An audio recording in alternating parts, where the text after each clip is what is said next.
Question number 132. క్రింది వాటిలో సరికాని వాక్యాన్ని గుర్తించండి అని అంటున్నాడు. సో, ఇది 10th క్లాస్‌లో నుంచి వచ్చింది ఇది.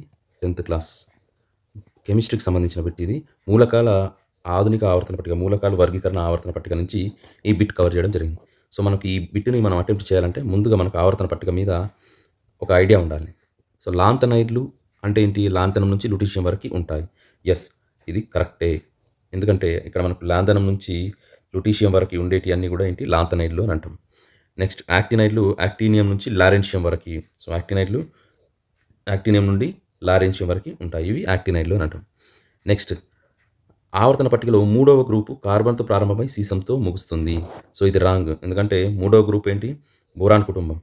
సో, ఇది కార్బన్‌తో ప్రారంభమై సీసంతో ముగుస్తుంది అని అంటే అది ఎన్నో గ్రూప్ అది? 6th ఏ గ్రూప్. 6th ఏ గ్రూప్. కాబట్టి ఇది రాంగ్ స్టేట్మెంట్. ఇది రైటే, ఇది రైటే, ఇది రాంగ్. థర్డ్‌ది రాంగ్ స్టేట్మెంట్ ఇచ్చిండు.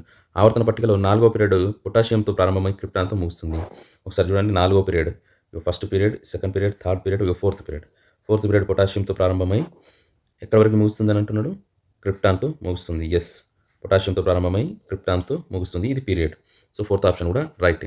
సో, ఇక్కడ అడిగిన క్వశ్చన్ ఏంటి? సరికానిది అడిగింది కాబట్టి ఆప్షన్ 3 అనేటిది మనకి ఆన్సర్ అవుతుంది.